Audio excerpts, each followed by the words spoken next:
दोस्तों, दिल्ली के सरकारी स्कूलों में विगत कई सालों से लगातार अपनी सेवाएं देने वाले सरकारी स्कूलों की स्थिति दशा को कहां से और कहां तक पहुंचाने वाले और सरकारी स्कूलों में पढ़ने वाले उन गरीब और मासूम बच्चों के लिए खून पसीना एक करने वाले गेस्ट टीचर्स की रियल लाइफ से जुड़ी, साथ में सरकारों का क्या रोल रहा गेस्ट टीचर्स की लाइफ में, आम आदमी पार्टी और बीजेपी ने किस तरह से गेस्ट टीचर्स की लाइफ को, उनके करियर को, उनके परिवार को सब चौपट करके रख दिया।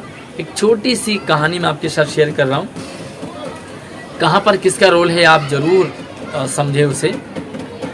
एक फैमिली थी, बहुत अच्छी फैमिली, जिसमें कि मम्मी और पापा रहते थे, साथ में उनके कुछ बच्चे उनके साथ रहते थे। पापा जॉब पे जाते, मम्मी घर का काम और खर्चा चलाती। महीने में पापा रोज़ काम करते और जो भी महीने के एंड में उन्हें सैलरी मिलती, वो सैलरी जितनी भी मिलती लेकर आते और मम्मी को दे देते। मम्मी उन पैसों को तिजोरी और लॉकर में रख देती और चाबी लगा करके चाबी अपने पास रख लेती। इसी तरह से हर महीना ये सिलसिला चलता आ रहा था। पापा जॉब करके लाते, पैसे मम्मी को देते, मम्मी तिजोरी पे रख लेती, चाबी लगाती और अपने पास रख लेती। ये सिलसिला चलता रहा। एक बार बच्चों को कुछ पैसों की ज़रूरत हुई तो सोचा भाई कहाँ जाए, है ना। जैसे कि गेस्ट टीचर्स अपनी सेवाएं लगातार दे रहे हैं, अब उन्हें लगा कि भैया हमें परमानेंट करना चाहिए तो हम किसके पास जाएं, हैं। तो इसी तरह से बच्चे जो है पैसों की डिमांड लेकर के पापा के पास जाते हैं और पापा से पैसों की मांग करते हैं कि पापा में कुछ पैसों की ज़रूरत है इस काम के लिए, तो हमें कुछ पैसे दे दीजिए। अब पापा ने सीधे हाथ खड़े कर दिए, ये कह कर के कि मेरे कहाँ पैसे हैं, मेरे पास कहाँ पैसे हैं। बच्चों ने कहा भाई क्यों नहीं आपके पैसे, आपके पास पैसे हैं, आप महीने में सैलरी लेते हैं और सैलरी आपकी तो है, आप ही तो काम करते हैं। पापा ने कहा भाई ये बिल्कुल बात सच है कि काम मैं करता हूँ, जॉब मैं करता हूँ, लेकिन उन पैसों पर मेरा अधिकार नहीं है। मैंने वो सारे के सारे पैसे मैं तुम्हारी मम्मी को दे देता हूँ। अब तुम एक काम करो कि मम्मी के पास जाओ और मम्मी तुम्हें पैसे दे देगी। बच्चे हैं, बच्चे सीधा जाते हैं मम्मी के पास, मम्मी से भी पैसों की डिमांड करते हैं। मम्मी भी सीधा हाथ खड़ा कर देती है ये कह कर के कि पैसे मेरे कहाँ हैं, मेरे पास कहाँ हैं। बच्चे कहते हैं आपके ही तो पास है भाई, तिजोरी में रखे हैं, लॉकर में रखे हैं, चाबी आपके पास है। मम्मी कहती है भाई ठीक है, आपकी बात बिल्कुल जायज़ है, पैसे तिजोरी में हैं और तिजोरी की चाबी मेरे पास है, लेकिन वो पैसे मेरे नहीं हैं क्योंकि मैंने पापा की सैलरी वहाँ रखी है, तो पैसे मेरे नहीं हैं। आप जो पापा के पास जाओ क्योंकि पापा ही आपको पैसे दे सकते हैं क्योंकि सैलरी उन्हीं की है। फिर से बच्चे पापा के पास जाते हैं, पापा फिर से वही रिपीट करते हैं कि भाई तुम्हारा काम सिर्फ मम्मी ही कर पाएगी क्योंकि तिजोरी की चाबी मम्मी के पास है। फिर बच्चे मम्मी के पास जाते हैं, मम्मी फिर पापा के पास भेजती है कि भैया तिजोरी की चाबी तो मेरे पास है लेकिन पैसे एक्चुअल में पापा के पास है। अब ये बच्चों ने सोचा कि भाई ऐसे तो चलेगा नहीं, कब तक ऐसे चलेगा, मम्मी और पापा कुछ तो योजना और युक्ति बनानी पड़ेगी। सो उन्होंने कुछ योजना बनाई, एक उपाय निकाला। वो क्या उपाय निकाला उससे पहले मैं इस कहानी को गेस्ट टीचर्स की लाइफ से और उसमें आम आदमी पार्टी और बीजेपी केंद्र सरकार का जो रोल है, ये जो बच्चे हैं ये गेस्ट टीचर हैं और जो मम्मी है वो केंद्र सरकार है, जो पापा हैं वो आम आदमी पार्टी है जिसकी सरकार है और जिसकी सरकार में गेस्ट टीचर्स काम कर रहे हैं। भाई गेस्ट टीचर्स को अगर पॉलिसी चाहिए, अपनी सैलरी बढ़वानी है या अपने लिए कोई परमानेंट सॉल्यूशन चाहिए तो कहाँ जाना चाहिए, पापा के पास जाएंगे ना, क्योंकि सैलरी तो पापा की है। तो लिहाजा सारे गेस्ट टीचर्स केजरीवाल जी के पास जाते हैं, शिक्षा मंत्री जी के पास जाते हैं कि भैया हमें परमानेंट कर दीजिए क्योंकि आपने पहले वादा भी किया था।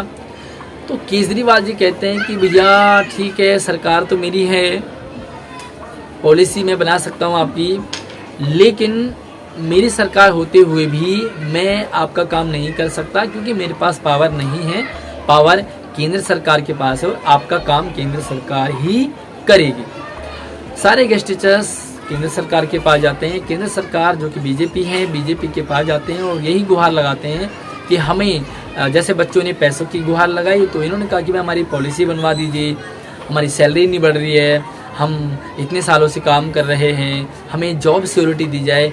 तो बीजेपी और केंद्र सरकार ने भी हाथ खड़े कर दिए, पल्ला झाड़ दिए कि भैया हमारे पास कुछ नहीं है, भले पावर हमारे पास है, भले चाबी हमारे पास है, लेकिन तुम्हारा काम दिल्ली सरकार ही करेगी, केजरीवाल सरकार ही करेगी, क्योंकि पॉलिसी बनाने का काम वो सरकार का है। फिर से गेस्ट टीचर्स आम आदमी पार्टी के पास, आम आदमी पार्टी फिर से केंद्र सरकार के पास भेजती है और यही सिलसिला लगभग चल रहा है, जो कि आप सभी लोग जान रहे हैं। अच्छा, इन दोनों बच्चों ने क्या किया,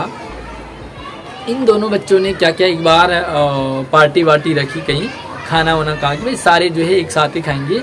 मम्मी और पापा को एक साथ बुलाया, मतलब जो कि आमतौर पे आजकल देखते हो आप, सारे लोग अपना अपना खा लेते हैं, सिंगल, बच्चे अलग खा रहे हैं, मम्मी अलग खा रही है, पापा अलग खा रहे हैं। तो उन्होंने सबने एक साथ खाने का प्लान बनाया और वहीं पर मम्मी और पापा को एक साथ पूछ लिया कि भैया बताओ हमें पैसे की ज़रूरत है।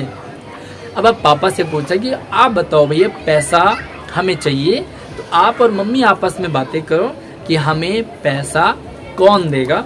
तो मम्मी पापा आपस में फंस गए और उन्हें आपस में बात विचार करने के बाद बच्चों को पैसे देने पड़े। पापा ने मम्मी को इशारा कहा कि भाई ठीक है, तिजोरी से निकाल लो और इन्हें पैसे दे दो। बच्चों का काम तो हो गया, बट यहाँ पर अभी भी गेस्ट टीचर्स भटक ही रहे हैं, लगातार निकाले ही जा रहे हैं, लेकिन गेस्ट टीचर्स को कोई भी सॉल्यूशन समझ नहीं आ रहा है।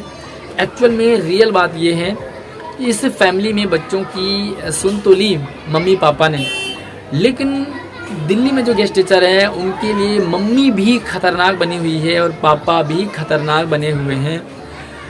ना मम्मी चाहती है कि बच्चों का काम हो, ना पापा चाहते हैं बच्चों का काम हो, ना आम आदमी पार्टी चाहती है कि दिल्ली में गेस्ट टीचर्स की सैलरी बढ़े, उनकी पॉलिसी हो, ना ही केंद्र सरकार चाहती है कि गेस्ट टीचर्स का काम हो। अब सच में ये है कि एक्चुअल में काम कौन कर सकता है। अभी जो चुनाव आने वाले हैं 2024 में, उसमें देखो एक चीज़ तो सेट है कि या तो दिल्ली में भी बीजेपी की सरकार हो, तो सेंटर में बीजेपी और दिल्ली में बीजेपी, ऐसे में मम्मी पापा का सीन खत्म हो जाएगा, क्योंकि मम्मी ही पापा हो जाएंगे, पापा ही मम्मी हो जाएगी और पॉलिसी बनना आसान हो जाएगा। दूसरा ये है कि या तो सेंटर में भी केजरीवाल की सरकार बन जाएगी, आम आदमी पार्टी की सरकार बन जाएगी। अब कौन सा काम बहुत आसान है वो आप लोग ज़रा थोड़ा सा कमेंट सेक्शन में भी ज़रूर बताइए, आपको क्या लगता है, क्या पॉसिबिलिटी है। लेकिन फ़िलहाल सिचुएशन ये है कि लगातार बच्चे जो गेस्ट टीचर हैं वो रिलीव होते जा रहे हैं। एक उम्मीद जो आम आदमी पार्टी पे थी वो भी अब ख़त्म हो चुका है, क्योंकि दिल्ली में जो ऑर्डिनेंस था, वो ऑर्डिनेंस जब दिल्ली सरकार के पास आया तो एक उम्मीद जगी कि अब पॉलिसी बन जाएगी, क्योंकि सर्विस मैटर और ट्रांसफ़र मैटर सब दिल्ली गवर्नमेंट के पास आ जाएगा। लेकिन बीजेपी केंद्र सरकार ने उस पर भी अपना धावा बोल दिया और दिल्ली सरकार से वो पावर भी छीन ली। तो अब जो है यहाँ पर गेस्ट टीचर्स किसी भी एंगल से परमानेंट होना भूल जाइए, क्योंकि ये पॉसिबल नहीं है। दिल्ली सरकार कर नहीं पा रही, केंद्र सरकार करने नहीं दे रही, उन्होंने वो भी पावर उनसे ले ली। बाकी आपको क्या लगता है कि कौन सी सरकार कर सकती है और कौन सी नहीं करेगी?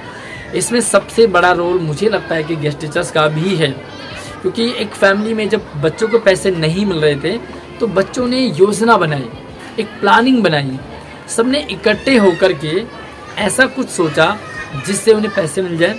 मम्मी और पापा को एक साथ लाए और एक साथ उन पे जो भी है अपना वो डिमांड रखी और उनकी मांग पूरी हुई।